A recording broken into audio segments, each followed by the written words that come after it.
হ্যাঁ, আমাদের মিষ্টির হোটেল কেমন চলছে বলতো দেখি। কি আর বলবো বলো, একা হাতে তো আর পেরে উঠছি না, আর খদ্দেরও তেমন একটা আসে না। আসলে সামনে সাগরের মিষ্টির হোটেল হওয়াতে তার সাথে টক্কর দিতে পারছি না। তোমাকে টক্কর দিতে কে বলেছে শুনি? তুমি কেন টক্কর দেবে তার সাথে? তুমি তোমার মিষ্টির হোটেল তোমার মতো ব্যবসা করবে, তোমার খদ্দেরকে তুমি খুশি করবে। কারোর সাথে টক্কর দেবার তোমার কোনো প্রয়োজন নেই। আমার মিষ্টির হোটেলে কি বা পাওয়া যায়? শুধু রসগোল্লা আর চমচম, এগুলো দিয়ে কি আর ব্যবসা করা যায়? আচ্ছা, সাগর দাদার মিষ্টির হোটেলে কি মিষ্টি রাখে? অনেক রকমের মিষ্টি পাওয়া যায় তার দোকানে। রসগোল্লা, চমচম, দই, কালো জাম তো বটেই। এই কারণে আমার তুলনায় সাগরদার মিষ্টির দোকানে খরিদ্দার বেশি হয় গো। তাহলে তুমি এমন কিছু করো না যা সাগরদার মিষ্টির হোটেলে আসে। তুমি বরং ভাতের দোকান দাও। কিন্তু কোন খাবারটা করলে যে খরিদ্দার আমার দোকানে আসবে, আমি তো সেটাই বুঝতে পারছি না। শোনো না, আমাদের গ্রামের ভাতের হোটেলে মাছের ঝোলের তরকারি পাওয়া যায় না। আমরা যদি মাছের ঝোলের তরকারি বিক্রি করি তাহলে কেমন হবে দাদা? তা কথাটা মন্দ বলিসনি। আমাদের গ্রামে এখনো পর্যন্ত কোনো মাছের ঝোল তরকারির হোটেল নেই, আর কেউ করেও নি। তাহলে আমরা যদি মাছের ঝোলের তরকারির হোটেল করি, তাহলে তো সেটা নতুন খাবার হবে। আমার বিশ্বাস এই গ্রামের লোকেরা অনেক পছন্দ করবে। এই জন্যই তো বলছি এই কথা। আচ্ছা, তুমি তাহলে মাছের ঝোল রান্নার জন্য যা যা লাগবে ওগুলো লিখে দাও। আমি বাজার থেকে সবকিছু এনে দেব, কেমন? আচ্ছা। ওইদিকে সাগরদার হোটেলে আসুন আসুন, খেয়ে যান খেয়ে যান, গরম গরম মিষ্টি খেয়ে যান, স্বল্প মূল্যে মিষ্টি খেয়ে যান। একবার খাবেন তো বারবার নিজের ইচ্ছে করবে। আসুন আসুন, কালো জাম, রসগোল্লা, চমচম, যা চাইবেন তাই পাইবেন। আসুন আসুন, খেয়ে যান, নিয়ে যান। এই রামু, একটু শুনে যা তো। হ্যাঁ বাবু, কি বলবেন বলুন। আজকের মিষ্টির সাথে কালকের বেঁচে যাওয়া মিষ্টিগুলো মিলিয়ে দিস তো। সে আর বলতে বাবু, আপনি বলবার আগেই আমি কালকের মিষ্টিগুলো মিশিয়ে দিয়েছি। খদ্দের বাসি মিষ্টি খাচ্ছে না টাটকা মিষ্টি খাচ্ছে সেটা কিছুতেই বুঝতে পারছে না। ঠিক আছে ঠিক আছে, যা। এভাবে চলতে থাকলে আমার ব্যবসা ভালোই চলবে। আমাদের মুনাফাও দ্বিগুণ হবে। কিছুক্ষণ পর কিরে রামু, কি হলো বাবু? রমেশ আর সুখীর মিষ্টির হোটেল বন্ধ রেখেছে কেন রে? মিষ্টির হোটেল বন্ধ না করে কি করবে বলুন তো?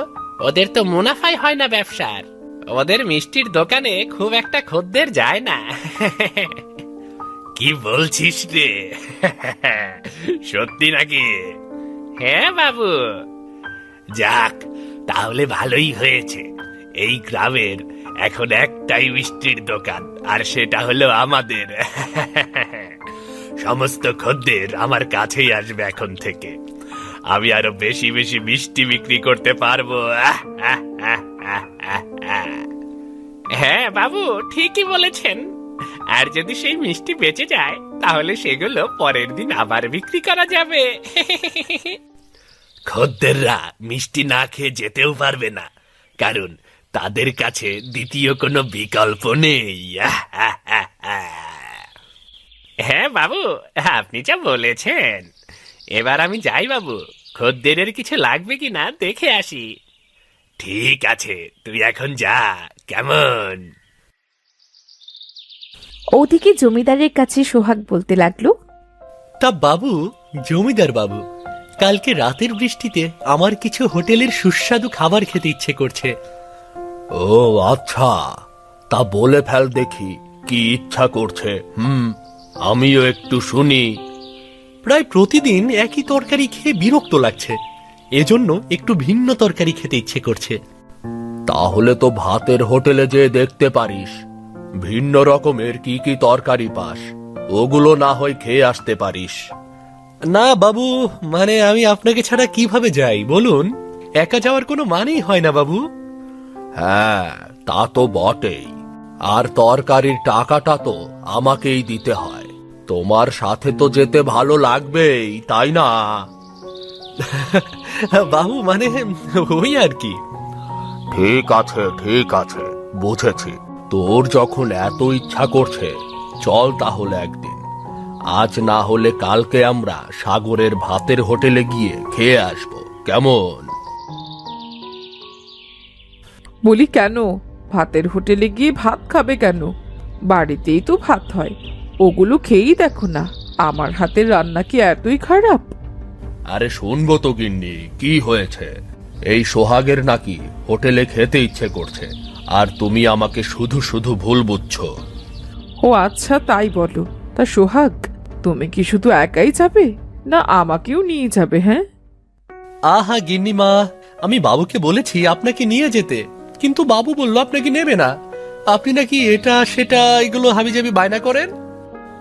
আরে রে রে, কি রে সোহাগ, তুই দেখি সামনাসামনি দল বদলে ফেললি। কি বদমাইশ রে বাবা, আমাকে শুধু শুধু ফাঁসাচ্ছিস। ওগো গিন্নি, তুমি বিশ্বাস করো, এমন কথা আমি বলিনি। আমার এসব কথা বলে কি লাভ বলো? তার মানে তোমাদের সাথে আমায় নিয়ে যাচ্ছ না, তাই তো? একদম ঠিক ধরেছেন গিন্নিমা, আপনি কোনো চিন্তা করবেন না। ওদিকে রমেশকে সুখী বলল, আমি ভাবছি আমিও তোমার সাথে ভাতের হোটেলে সাহায্য করব। হ্যাঁ, সেটা হলে তো বেশ ভালো হয়। দুজনে মিলে সারাদিন ভাতের হোটেলে ব্যবসা করব, আর রাত্রিবেলায় ঘরে ফিরে আসব। তুই ভাত রান্না করে দিবি, আর আমি খদ্দের সামলাবো, কেমন? মাছ রান্নার জন্য যেগুলো লাগবে সব লিখে দিয়েছিলাম, সেগুলো বাজার থেকে ঠিক মতো এনেছো তো দাদা? হ্যাঁ, একদম। তুমি যেগুলো বলে দিয়েছো আমি সেগুলোই এনেছি। তা দোকানদারকে সব টাকা দিয়ে এসেছো, না কিছু বাকি আছে? টাকা কিছু দিয়েছি, আর বলেছি বাকি টাকা পরে দেব। ও, কোনো সমস্যা করবে না তো পরে? না না না, দোকানদার আমাকে চেনে। ও আচ্ছা দাদা, তোমার হোটেলে পরিষ্কার করার জিনিস আছে? ও তুই বলবার আগেই আমি পরিষ্কার করে এসেছি। বেশ তো, তাহলে তো ভালোই হলো। আমরা তাহলে কালই আমাদের রমেশের মাছ ভাতের হোটেল খুলে ফেলি। না রে, এটার নাম হবে সুখীর মাছ ভাতের হোটেল। অনেক সুন্দর নামটা না? হ্যাঁ। দাদা, শুধু তরকারি সুন্দর হলে হবে না তো, হোটেলের নামটাও তো সুন্দর হতে হবে।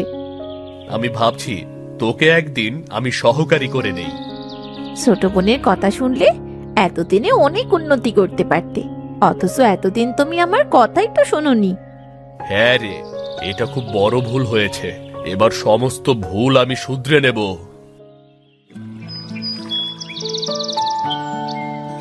পরদিন সকালে আসুন আসুন, খেয়ে যান গরম গরম মাছের ঝোল আর ভাত, খেয়ে যান একদম অল্প মূল্যের দারুণ স্বাদের মাছের তরকারি। না খেলে কিন্তু পস্তাবেন। আমাদের গ্রামের একমাত্র হোটেল। আসুন আসুন, খেয়ে যান, তাড়াতাড়ি খেয়ে যান, গরম গরম খেয়ে যান। আরে রমেশ দা, তুমি তাইলে এই গ্রামে ভাতের হোটেল খুলে ফেললা? হ্যাঁ দাদা, আপনি আসুন, একবার খেয়ে দেখুন না। গরম গরম মাছের তরকারি দিয়ে ভাত কেমন খেতে দেখুন না। সে তো আসতেই হইব, না আসলে তো আর উপায় নাই। আমাগো তো অনেক দিনের শখ। হ্যাঁ দাদা, আমি আশা করছি মাছের তরকারি দিয়ে ভাত খেলে আপনারাও খুশি হবেন। হ রমেশ দা, এর দাম তুমি কত করে রাখতাছ গো? বেশি না দাদা, মাত্র 60 টাকা। আরে বাবা বাবা, আমার জন্য এক প্লেট দাও, দেহি খাইয়া কেমন হইছে। আপনি আসুন, ভেতরে আসুন, আমি দিচ্ছি। আরে বাবা বাবা বাবা, কি মজা! এ মাছের তরকারি কে রান্না করছে, তুমি নাকি দাদা? না না দাদা, রান্না করেছে আমার একমাত্র ছোট বোন সুখী, আর ওর নামেই এই হোটেলের নাম গো দাদা। মানে আমাগুর সুখী? ওরে বাবারে, এত সুন্দর হাতের রান্না সেটা তো আমি জানতামই না। হ্যাঁ হ্যাঁ, সুখী আমার বোন বরাবরই খুব সুন্দর রান্না করতে পারে। রান্না বাড়ির দিকে ও অনেক পটু। একটা কথা জিজ্ঞাসা করতাম রমেশ দা, কিছু মনে করবা না তো? আর না না, কি মনে করব, মনে করার কি আছে? তুমি বলো না কি বলবে। তুমি হঠাৎ কইরা রসগোল্লা, চমচম, দই, মিষ্টি এইগুলান বাদ দিয়া ভাতের হোটেল খুললা কেন? আসলে দাদা, রসগোল্লা, দই, মিষ্টিগুলো বিক্রি করে বেশ একটা ভালো ইনকাম হচ্ছিল না। আর সবকিছুই তো আস্তে আস্তে কিছু না কিছু পরিবর্তন করতেই হয়। তা যা কইছো তুমি। হ্যাঁ, আমার আগের হোটেলে বেশিরভাগ খদ্দেরই ছিল বয়স্ক, কিন্তু তারাও ধীরে ধীরে অসুস্থ হয়ে যাচ্ছে আর আমার হোটেল আসতেও পারছে না। এই কারণে আমার হোটেলে লাভও বেশি হচ্ছে না। না না রমেশ দা, তুমি ঠিক কাজই করছো। সময়ের লগে জিনিসের পরিবর্তন না করলে ব্যবসা করা যায় না গো। তুমি তোমার ব্যবসাটা চালায় যাও। আমাগো সুখীর হাত অনেক সুন্দর, কোনো কিছুর লগে তুলনা হয় না, বুঝলা? তোমরা পাশে থাকলেই আমার ব্যবসার উন্নতি করতে পারবো আমি। ওইদিকে জমিদার, আরে কি হলো রামু, তুই ওভাবে দৌড়াচ্ছিস কেন রে? কি হলো, ব্যাপারটা বল তো। বাবু, তাড়াতাড়ি তাড়াতাড়ি চলুন, একটা ব্যাপার ঘটে গেছে। আপনি তাড়াতাড়ি চলুন বাবু, এক্ষুনি চলুন। কেন রে, কি আবার কি হলো? আমাদের বাসি মিষ্টির কথা লোকজন কি জেনে গেছে নাকি রে? আরে না বাবু, কথা বাড়িয়ে লাভ নেই, তাড়াতাড়ি চলুন না। এই দেখুন বাবু। কি রে, তুই আমাকে কি দেখাচ্ছিস? এজন্যই তো আপনাকে এখানে ডেকে নিয়ে আসলাম। ভাতের হোটেল? এই হোটেল আবার কে খুললো রে? বাবু, আমাদের রমেশ দা আর তার ছোট বোন সুখী মিলে এই হোটেলটা আজকেই খুলেছে। একবার দেখুন না, কত লোকের ভিড় দেখুন। আরে এ তো তাজ্জব ব্যাপার রে, এরকম কাজ করবে তা তো আমি ভাবতেই পারিনি। এখন কি করবেন বাবু? আমাদের হোটেলে তো কোনো লোকই আসছে না ভাত বা মিষ্টি নিতে, সবাই তো ওর দোকানে যাচ্ছে। কি হবে এখন? দাঁড়া দাঁড়া, আমাকে একটু ভাবতে দে, এভাবে তো হাল ছেড়ে দিলে হবে না। এক কাজ কর, তুই রমেশের হোটেলে চলে যা, এই নে টাকা নিয়ে যা। হোটেলে খেয়ে সমস্ত তথ্য রমেশের কাছ থেকে নিয়ে আসবি। যা দেখিনি, এক্ষুনি যা যা যা যা যা যা। কিন্তু বাবু, ও কি কিছু বলবে? আরে গাধা নাকি তুই? এখনকার দিনে এসব পুরানো হয়ে গেছে। তুই শুধু জিজ্ঞেস করে আসবি কত করে বিক্রি করছে, আর যা যা যা, দেরি করিস না। তা সোহাগ, আমি মাঝে মাঝে ভাবি তুমি আমার সহকারী নাকি তোমার গিন্নির গুপ্তচর তুমি। আমি দুটোই জমিদার বাবু। আমাকে তো দুদিকেই খেয়াল রাখতে হয়, না হলে যে আমার কোনো উপায় নেই। খেয়াল তো আমার দুদিকেই রাখতে হয়।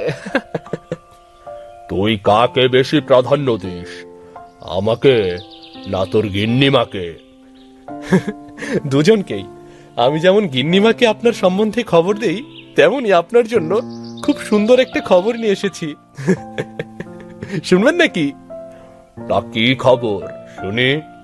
আমাদের গ্রামে রমেশ আর তার বোন, তারা সুন্দর মাছ ভাতের হোটেল খুলেছে। কি বলছিস রে, এ তো খুব আনন্দের কথা। শুধু আনন্দ পেলেই হবে না গো, আমাকে আর গিন্নিমাকেও ওখানে নিয়ে যেতে হবে, খাওয়িয়ে আনতে হবে কিন্তু। হবে হবে, নিশ্চয়ই হবে, কিন্তু তুই গিন্নিমার কানে এই কথা তুলিস না জানো? সেটা না তুলে আমি থাকতে পারবো না জমিদার বাবু। ওই যে বললাম, আমার দুইজনেরই খেয়াল রাখতে হয়। আমি মাঝে মাঝে ভাবি জমিদারকে তুই নাকি আমি। কেন আমার কানে? এতে কি তোমার কোনো অসুবিধে হয়? বাবা না না গিন্নি, না, আমি তো সেটা বলিনি। তুমি যখন শুনে ফেলেছো, আর আমি তাহলে কি করব এখানে? আসলে তোমাকে একটা চমক দেওয়ার ইচ্ছা ছিল তো, এই জন্যই আর কি। অত চমক দিতে হবে না। চমক দেওয়ার নাম করে আমাকে না নিয়ে তোমরা পালিয়ে যাবে, তাই তো? না গিন্নি, সেটা কি হতে পারে বলো? তাহলে আজই আমায় নিয়ে যেতে হবে, আমি আর কোনো কথা শুনবো না। বেশ বেশ, তবে তাই হবে গিন্নি। ওদিকে রামু গেল রমেশের দোকানে। আরে রমেশ, তুমি নতুন মাছ ভাতের হোটেল দিয়েছো, আমি তো ভাবতেই পারছি না। ভাববার কি আছে রামু, তোমার হোটেলের সামনেই তো আমি হোটেল দিয়েছি। তুমি তো দেখতেই পাচ্ছ। দেখে আর কি হবে দাদা, তরকারির গন্ধে আমি তো হোটেলেই থাকতে পারলাম না, এজন্যই আমি খেতে চলে আসলাম। তাই নাকি? তাহলে এসো, বসে পড়ো। হ্যাঁ হ্যাঁ, তা কত করে? আরে তুমি আগে খাও, তারপর দাম দিও। না হলে তুমি দাম জিজ্ঞেস করে এখনই পালিয়ে যাবে, সেটা আমি কি জানি না? ওহ, কি যে স্বাদ! এই স্বাদের কোনো ভাগ হবে না। সত্যি দাদা, তুমি তরকারিটা খুব দারুণ রান্না করেছো, একদম মন থেকে বলছি গো। তরকারিটা আমি রান্না করিনি, আমার বোন সুখী রান্না করেছে। ভালো হয়েছে। একদম দাদা, এই মাছের তরকারি লোকেরা অনেক পছন্দ করবে। কিন্তু দাদা, তোমার কাছে একটা অনুরোধ করব। হ্যাঁ বল না, কি অনুরোধ? বলছি, তোমার কাছে কি কোনো কাজ হবে? তাহলে আমি কাজে ঢুকে পড়তাম আর কি। কি? তুই যদি আমার কাজে ঢুকিস তাহলে তোর সাগরদা আমার ওপর খেপে যাবে রে। সাগরদার হোটেল বেশি দিন থাকবে না, তুমি আমার কথাটা মিলিয়ে নিও। কেন রে, হঠাৎ এরকম কথা বলছিস কেন? তুমি দেখে নিও। আমি গেলাম গো দাদা, অনেক দেরি হয়ে গেছে। রামু সাগরদের হোটেলে গেল। তার কিছুক্ষণ পর এক বৃদ্ধ লোক বলে উঠল, সব আমাদের কি দেওয়া হয়েছে? সব মিষ্টি থেকে যে গন্ধ ছড়াচ্ছে। আপনি কি বলছেন? আজকে তাজা মিষ্টি থেকে গন্ধ ছড়াচ্ছে মানে? আমার কথা বিশ্বাস না হলে বাপু তুমি খেয়ে দেখো। উনি ঠিকই বলেছেন বাবু, কালকের বাসি মিষ্টিগুলো তুমি ওদেরকে খাওয়াচ্ছ। এই কারণেই আমি বলছি, সেদিন মিষ্টি খেতে কেমন যেন একটু গন্ধ গন্ধ লাগছিল। আমি ভাবলাম আমার জন্যই মনে হয়, আমার রুচির জন্যই মনে হয় এমন লাগছে, কিন্তু আজ দেখছি আমার সন্দেহ ঠিক আছে। সত্যি কথা বলি দাদু, সাগরদা ভালো মনের মানুষ নয়। সাগরদা শুধু নিজের ব্যবসাটাই বোঝে, কিভাবে মুনাফা নেওয়া যাবে সে শুধু সেটাই বোঝে। তুই চুপ কর রামু, তোর বড্ড জোর বেড়েছে তাই না? তোকে আমার হোটেল থেকে বের করে দেব। আমি আর তোমার হোটেলে কাজ করব না, আমি এই মুহূর্তে তোমার হোটেল থেকে বেরিয়ে যাচ্ছি। তুমি কি বের করবে আমাকে? যত সব। কি সাগর, আমরা তোমার হোটেলের পুরনো খদ্দের, আর তুমি আমাদের সাথে এমন করতে পারলে? আসলে ভুল করে চলে গেছে।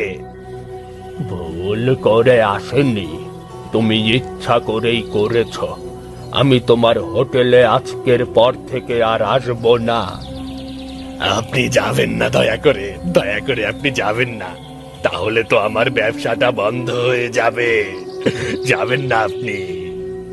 না না, ওই ছেলেটাকে হোটেল থেকে বের করে দিলে তোমার হোটেলে আর এক মুহূর্তও নয়, এক মুহূর্তও নয়।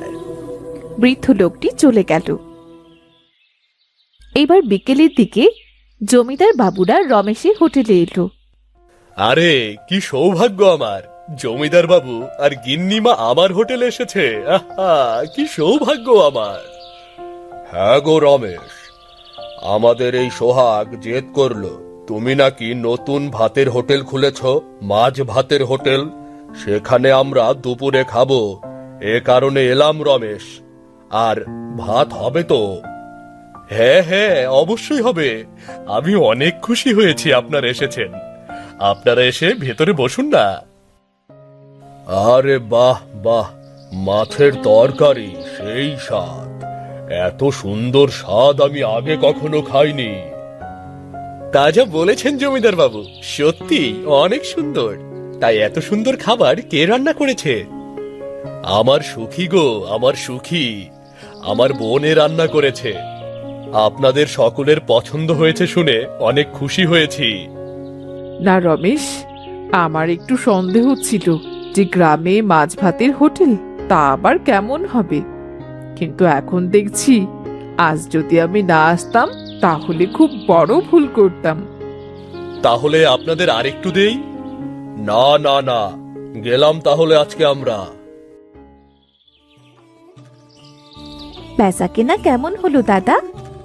প্রথম দিনের ভাতের হোটেলেই তো একদম দারুণ বিক্রি হয়েছে রে। আমি তো তোমাকে আগেই বলেছিলাম, নতুন খাবার পেলে মানুষ সেটা আগ্রহ করে নেবে। হ্যাঁ, আমি জানি তুই কখনো ভুল বলিস না। তাহলে কাল থেকে আরো বেশি করে বানাতে হবে, তাই তো? হ্যাঁ, আর তোর সাথে রামও থাকবে তোকে সাহায্য করার জন্য। রামু তো সাগরদার ওখানে কাজ করতো, তা সাগরদা কিছু বলবে না?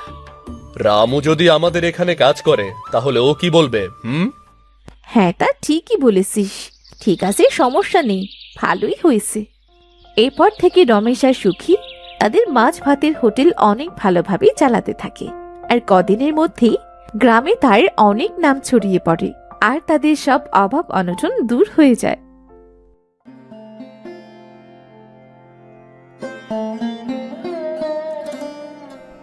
আহ, কি সুন্দর সকাল! এই সকালে এত কাজ করতে কি ভালো লাগে। আমার যদি একজন কাজের লোক থাকতো। আরে, সবজি গাছগুলোতে তো আগাছা দেখতে পাচ্ছি। দেখো কাণ্ড! একেই বলে সংসার, কাজই শেষ হয় না। ধবলি টুটুকেও তো খাবার দেওয়া শেষ, এদিকে রান্না উঠোন ঝাড়ু দেওয়াও শেষ। এবার আর কি, বসে বসে বাগান সাফ করি।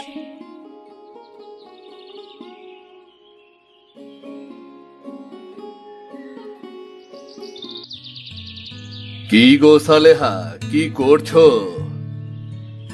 তুমি এসেছো? কি আর করবো বলো, বাগান পরিষ্কার করছি। বুঝলে সালেহা, আজ মাঠে ধানগুলো দেখলাম বেশ ভালো হয়েছে গো। এবার ফলন খুব ভালো হবে। সত্যি? তাহলে এবার একটু টাকা জমবে। আমাকে কিন্তু লাল তাঁতের শাড়ি কিনেই দিতে হবে। ঠিক আছে, তোমার জন্য লাল শাড়ি, ধবলির গলার মালা আর টুনির জন্য একটা ঘন্টা কিনে দেব। কি বলো? ও তো সারাদিন দৌড়ে বেড়ায়। হ্যাঁ, ওর জন্য একটা ঘন্টা কিনে দেব, যাতেও হারিয়ে না যায়। ভেবে দেখো, টুটু ঘন্টা বাজাতে বাজাতে টুনুকে তাড়া করছে। দৃশ্যটা কেমন মজার হবে। থাক, তুমি আর ওসব বলো না তো। টুটু টুনুকে সেদিন যেভাবে তাড়া করেছিল না, তুমি তো দেখোনি। আমি যা ভয় পেয়েছিলাম, ছেলেটার কিছু হয়নি তাই রক্ষে। টুনুকে তো তুমি নিজের ছেলের চাইতেও কম দেখো না। তুমি ওর কিছু হতে দেবে না সেটা আমি জানি। যাকগে, আমি যাই, পুকুরে দুটো ডুব দিয়ে আসি গে। আচ্ছা, আমি খাবার বেড়ে রাখছি। টুনু, ও টুনু, আসিস নাকি এখানে? আরে ভাবি যে, তা টুনুকে খুঁজছো? টুনু তো নেই, এখানে সকালে এসেছিল, কিছুক্ষণ থেকেই চলে গেছে। দেখো দেখি কাণ্ড, ছেলের বাবা ছেলের জন্য দামি দামি খাবার আর জামা কাপড় এনে বসে আছে, আর ছেলেটা কিনা গায়েব। কোথায় গেছে কে জানে। ছেলে মানুষ তো কোথায় আর যাবে, নিশ্চয়ই কোথাও খেলছে। আর বলো না, বাড়ি ভর্তি খেলনা, তারপর ওই ছেলের বাড়ির বাইরে গিয়ে খেলতে হবে। এত বড় বাড়ি আমাদের, ঘরেই তো খেলতে পারে, তাই না? ভাগ্যিস কাজের লোক আছে, না হলে এত বড় বাড়ি পরিষ্কার করতে গেলে আমার যে কষ্ট হয়ে যেত। হ্যাঁ, তা তো অবশ্যই ভাবি। তা তুমি কিন্তু বাপু ভালোই আছো, তোমার ছোট ঘর, কাজের ঝামেলা নেই, পরিষ্কার করারও ঝামেলা নেই, অল্প কাজ বেশি আরাম। জমিলা ভাবি, আমার ঘর ছোট হলেও এটাই আমার সংসার, আর এখানেই আমার সুখ। সুখ? এই ছোট ঘরে না আছে তোমার ভালো ঘর, আর না আছে ভালো কাপড়। সুখ খুঁজে বেড়াচ্ছ এই পুরনো শাড়িতে? তোমার তো একটা ভালো শাড়িও নেই মনে হয়। বুঝলে সালেহা, জীবনে টাকাটাই সব। টাকা থাকলে আর কিছুরই প্রয়োজন হয় না। তুমি রহিমকে বলে কিছু টাকা পয়সা জোগাড় করে একটা ব্যবসা শুরু করতে পারো। এই খেটে খাওয়া জীবনে কি আছে বলো? এই দেখো, আমার স্বামী ব্যবসা করে, আমাদের কি আরামের জীবন। জমিলা ভাবি, আমার কিন্তু মনে হয় আমি সুখী, কিন্তু কিন্তু এটাই তো সমস্যা, তুমি কি আসলেই সুখী? সালেহা, তুমি রহিমকে বোঝাও, একটু টাকা হলে জীবনটা সুন্দর হবে। ভালো বাড়ি, ভালো শাড়ি, ভালো গয়না কিনতে পারবে, জীবনটা একদম বদলে যাবে। আমার আর কি, ভালো কথা বললাম, শোনো না শোনো তোমার ব্যাপার। আজ আমি আসি তবে।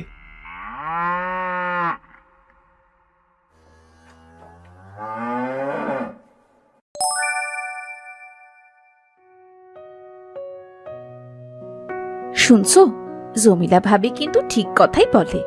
আমাদের এত অভাব, তুমি না হয় টাকা পয়সা জোগাড় করে একটা ব্যবসা শুরু করো না। সব কাজ সবাইকে দিয়ে হয় না সালেহা। আমার বাবা কৃষি কাজ করতেন, আমি ওই কাজ জানি, আর এই কাজে আমার সুখ। তাছাড়া ব্যবসা যে করব, টাকা পাবো কোথায় বলো তুমি? আমি বলি কি, এই ভিটে মাটি বেচে কিংবা বন্ধক দিয়ে টাকার জোগাড় করো, ধবলি আর টুটুকেও না হয়। কি বলছো সালেহা, তুমি কি পাগল হয়ে গেলে? ধবলি, টুটু, আমাদের জমি, এগুলোই আমাদের সব। ধবলি আর টুটু আমাদের সন্তান সম। এই ভিটে মাটি জমি আমার বাবার শেষ স্মৃতি, এগুলো বিক্রি করে দেব? কেন? বিক্রি করলে কি হবে? তুমি ব্যবসা করলে তোমার কত টাকা হবে। আমি ভালো শাড়ি কিনবো, গয়না কিনবো, জমিলা ভাবির মতো বড় বাড়ি হবে, আমরা আরামে থাকবো। সালেহা, অতি লোভ ভালো নয়, আর যা চোখে দেখা যায় না অনেক সময় তা সত্যি হয় না। লোভ কিনা জানি না, আমার অনেক টাকার সম্পদ চাই। আমাদের অনেক টাকা না থাকলেও এই সংসারে সুখ আছে, শান্তি আছে। বড় বাড়ি, গয়না দিয়ে কি হবে যদি মনের শান্তি না থাকে? তুমি কিছুই বোঝো না, আমি এই অভাবের জীবন আর চাই না। এই ছোট বাড়িতে আমার দম বন্ধ হয়ে আসে। এই সেরা শাড়ি পরতে পরতে আমি অতিষ্ঠ। তুমি থাকো, তোমার এই ভিখারি সংসার নিয়ে তুমিই থাকো, আমি চললাম। সালেহা, সালেহা, দাঁড়াও, দাঁড়াও সালেহা, দাঁড়াও।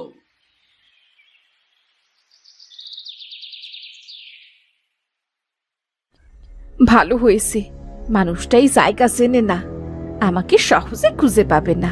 কেমন মানুষ সে, নিজের উন্নতি কিছুই বোঝে না। জমিলা ভাবি ঠিকই বলে, টাকা ছাড়া আবার সুখ হয় নাকি? আমারও সুখ চাই, গয়না চাই, শাড়ি চাই।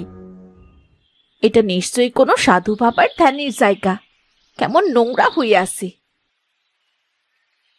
পেয়েছি, আমি বরং এটা পরিষ্কার করে দিই, তাহলে সাধু বাবা খুশি হয়ে আমার ধনী হবার উপায়ও বলে দিতে পারেন।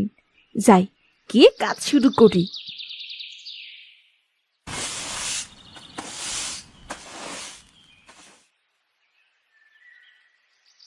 বাহ, কি সুন্দর করে সব পরিষ্কার করেছ।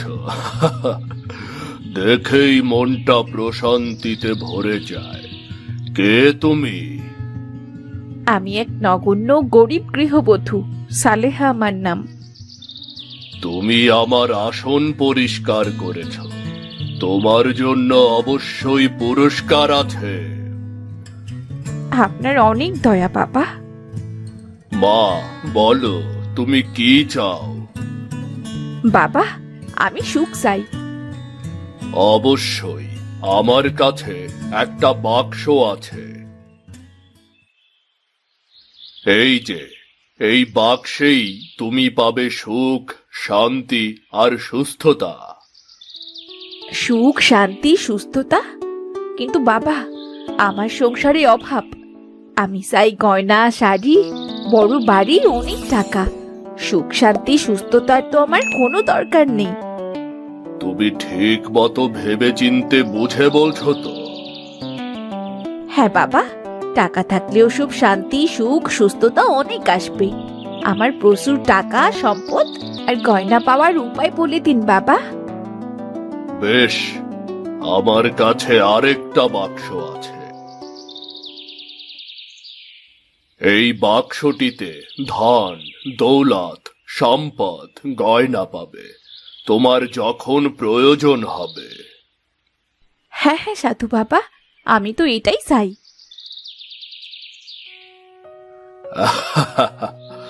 আশা করি এবার তোমার মনের আশা পূর্ণ হবে। এইটাই আমার পূর্ণতা। আমি তো এটাই চেয়েছিলাম বাবা। আপনাকে আপনাকে অশেষ ধন্যবাদ। সৃষ্টিকর্তা তোমার মঙ্গল করুন। মানুষ বড় অদ্ভুত প্রাণী, কি তার আসল প্রয়োজন সেটা বুঝে উঠতে পারে না। সালেহাকে কত খুঁজলাম, কোথাও পেলাম না। কোথায় যে গেল কে জানে। সালেহা, সালেহা তুমি কোথায় ছিলে? আমি তো চিন্তায় অস্থির হয়ে পড়েছিলাম। চিন্তার কিছু নেই, চলো চলো ঘরে চলো, তোমায় একটা দারুণ জিনিস দেখাচ্ছি।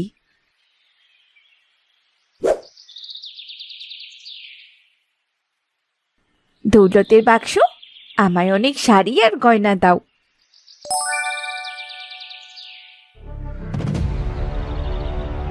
তুমি তুমি এই বাক্স কোথায় পেলে? আমার ভালো কাজের পুরস্কার হিসেবে এক সাধু বাবা আমায় দিয়েছেন। কিন্তু কিন্তু কি? আরে আমাদের তো আর কোনো অভাবই থাকবে না। দৌলতের বাক্স যখন পেয়ে গেছি, খুশিতে তো আমার নাচতে ইচ্ছে করছে। আর তুমি কিনা কিন্তু কিন্তু করছো। দেখো কি সুন্দর গয়না, কি সুন্দর শাড়ি। এখন জমিলা ভাবি আমাকে দেখে হিংসে করবে।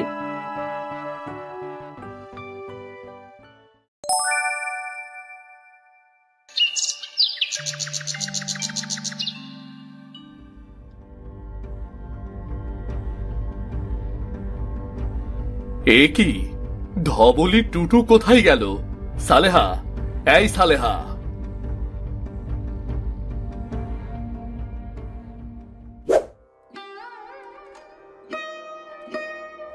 সালেহা, এসব কি? শাড়ি গয়না নিয়ে তুমি এত ব্যস্ত? এদিকে ধবলি আর টুটুকে যে গোয়ালে পাওয়া যাচ্ছে না, সে খেয়াল তোমার আছে নাকি? ধবলি টুটু গোয়ালে নেই? যাগ্গে, ও তুমি ভেবো না, হয়তো আসে কোথাও। তুমি ধবলি আর টুটুকে খাবার দিয়েছিলে? এই যা, একদম ভুলে গেছি। ওরা মনে হয় খাবার খুঁজতেই চলে গেছে। কোথায় খুঁজবো আমি ওদের? আরে হারিয়ে গেছে হয়তো। যাক না, আমরা আরো অনেক গরু ছাগল কিনতে পারবো। টাকার তো অভাব নেই আমাদের। শত গরু ছাগল থাকলেও আমার ধবলি আর টুটুকে তো আমি পাবো না। ওদেরকে আমি নিজ হাতে পেলে বড় করেছি। তুমি আমার দুঃখ কোনোদিন বুঝবে না সালেহা, কোনোদিনও বুঝবে না তুমি। কি অদ্ভুত ব্যাপার, কোথায় টাকার বাক্স পেয়েছে সেটা নিয়ে খুশি হবে, তা না ধবলি আর টুটু টুটু করছে। সত্য সব।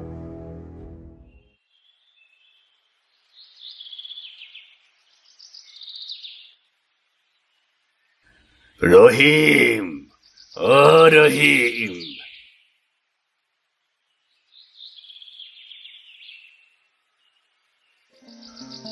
আরে মোরল সাহেব যে। আরে তুমি মাঠে চাষার কাজ করছো? কি অদ্ভুত ব্যাপার, এত বড় ব্যবসায়ী তুমি। আমি ব্যবসায়ী? কি বলছেন? না মোরল সাহেব, আপনার কোনো ভুল হচ্ছে। না, কোনো ভুল হচ্ছে না। এই নাও, এই টাকাগুলো রাখো। এগুলো তোমার আজকের ব্যবসায়ের লাভ। ব্যবসার লাভ? কি বলছেন এসব? তুমি যে ব্যবসায় টাকা খাটিয়েছ, এগুলো তারই লাভ। এখন এসব চাষাভুষোর কাজ বাদ দিয়ে ব্যবসাটাকে আরো বড় করো, কেমন? কি বলছেন এসব? আমি তো কিছুই বুঝতে পারছি না। সালেহা মোটা অঙ্কের টাকা দিয়েছে আমাকে, বলেছে তোমাকে যেন আমি অংশীদার করে নেই।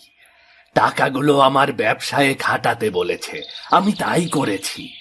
সেই লাভের টাকাই তো তোমাকে দিতে এলাম। আচ্ছা আচ্ছা, ঠিক আছে, আমি এই টাকা নেব না। আগে এই ব্যাপারে সালেহার সাথে কথা বলবো আমি।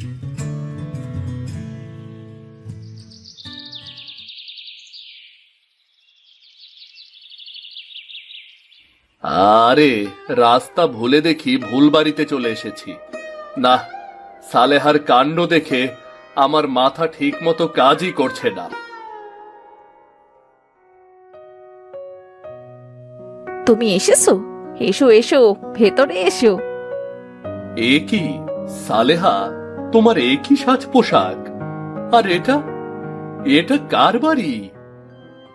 আরে এটা তো আমাদেরই বাড়ি, দৌলতের বাক্স থেকে পেয়েছি। সুন্দর না?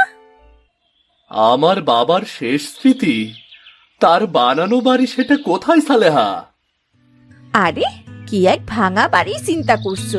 ওই বাড়ি পুরনো ভাঙা, ওটা রেখে কি হবে? ও বাড়ি পুরনো হোক আর যাই হোক, ওটা আমার বাবার কষ্টের টাকা দিয়ে বানানো, আর তার শেষ স্মৃতিচিহ্ন। আরে ওসব স্মৃতি দিয়ে কি হবে? এই বাড়িটা কত সুন্দর সেটা দেখো। তুমি তুমি বদলে গেছো সালেহা। তোমার সংসার এখন লোভী বউয়ের সংসার হয়ে গেছে। এই সংসারে আমি থাকতে পারবো না, কিছুতেই থাকতে পারবো না আমি এখানে। আরে এই এই যাচ্ছ কোথায়? যাচ্ছ কোথায় শুনি? এই যা, যাকে রাস্তায় রাস্তায় ঘুরে কষ্ট পেয়ে ঠিকই এই সুন্দর বাড়িতেই ফিরে আসবে।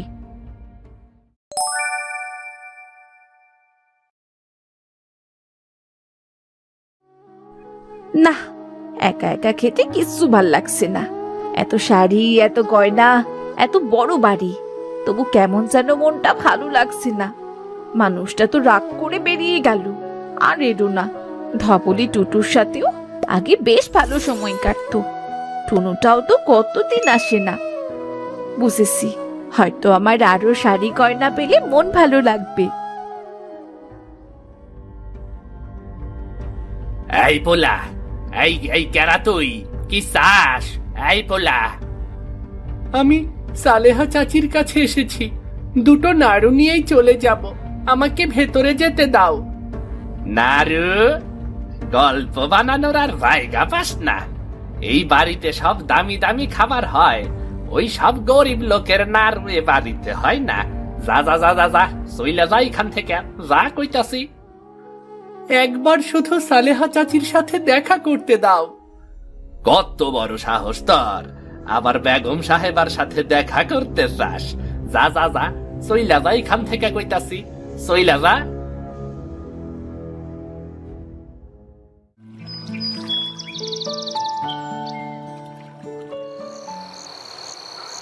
দরজা খোলো সালেহা।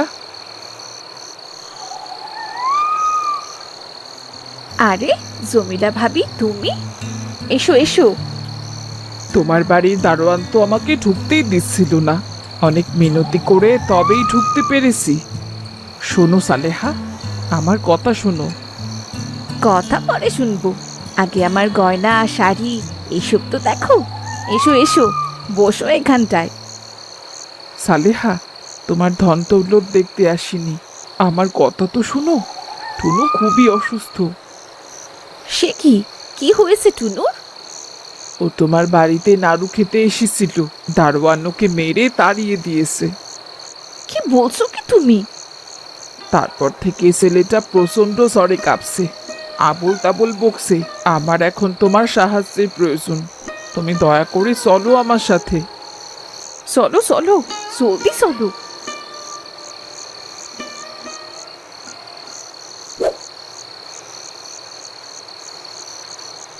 টুনুর গায়ে তো অনেক জ্বর, ওকে কি কোনো কবিরাজ দেখিয়েছো ভাবি?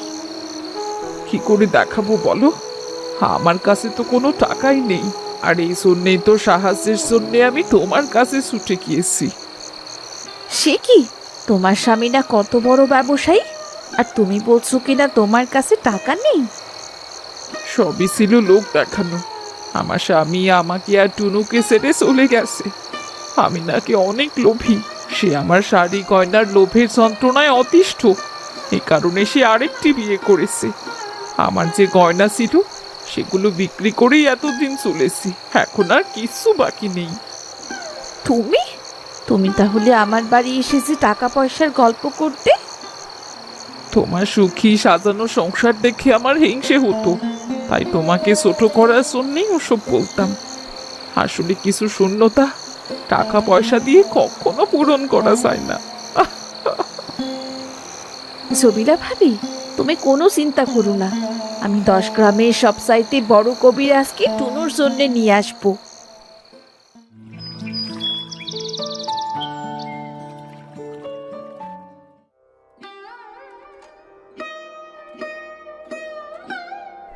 কি বুঝলেন কবিরাজ সাহেব? এ ব্যায়াম শুধু ভয় পেয়েই হয়নি, এ ব্যায়াম বড় শক্ত ব্যায়াম। অনেক আগে থেকেই রোগের রক্তে ছিল। এ রোগের ওষুধ খুবই দুর্লভ। যত দুর্লভই হোক না কেন কবিরাজ সাহেব, আমি তা আনার ব্যবস্থা করব। এত সোজা নয় মা। এই ওষুধ শুধুমাত্র এক ধরনের সাপের বিষ দিয়ে তৈরি হয়। এক ভয়ঙ্কর দুর্গম পাহাড়ের গুহায় সে সাপ বসবাস করে। সেখানে যাওয়া মৃত্যুর সমান। আমি অনেক টাকার পুরস্কার ঘোষণা করব। প্রয়োজন হলে আমি সবকিছু বিক্রি করে দেব। সে ওষুধ এনে দেবে, আমি তাকে সবকিছু দিয়ে দেব। জানি না মা, তুমি কতটুকু সফল হবে। তবে আমার জানা মতে সেখানে কেউ যেতে চাইবে না। তবে এই দুর্লভ ওষুধ খুব অল্প কিছু লোকের কাছে তৈরি করা আছে। এমন কাউকে যদি পাওয়া যায়। আমি সেই সব লোককে খুঁজে বের করব। যেমন করেই হোক, যেভাবেই হোক, ওই ওষুধ আমার চাই চাই। সৃষ্টিকর্তা তোমার সহায় হোক মা।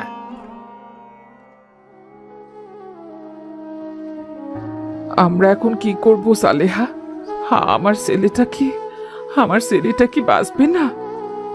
টুনু অবশ্যই বাঁচবে। যেভাবেই হোক টুনুকে সুস্থ করার ব্যবস্থা আমি করব। আর আমি জানি কার কাছে গেলে আমি সাহায্য পাবো।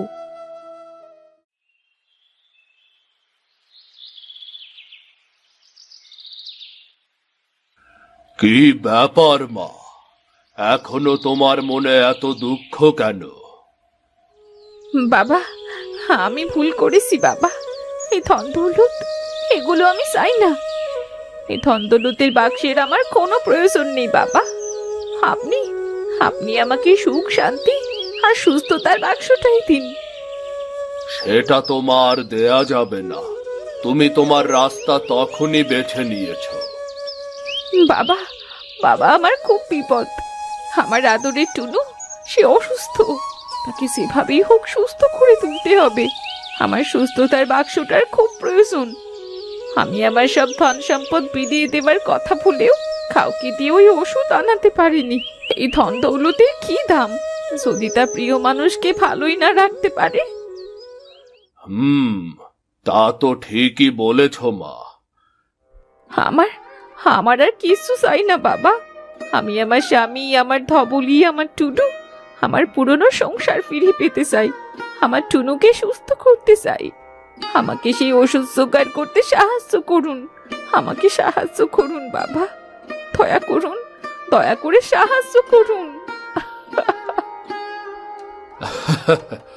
তুমি অবশেষে বুঝতে পেরেছ, আসলে ধন দৌলতের লোভে কখনো শান্তি নেই।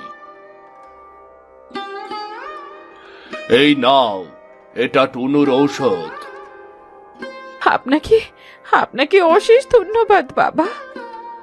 যাও, বাড়ি ফিরে যাও মা। সৃষ্টিকর্তা তোমার মঙ্গল করুক।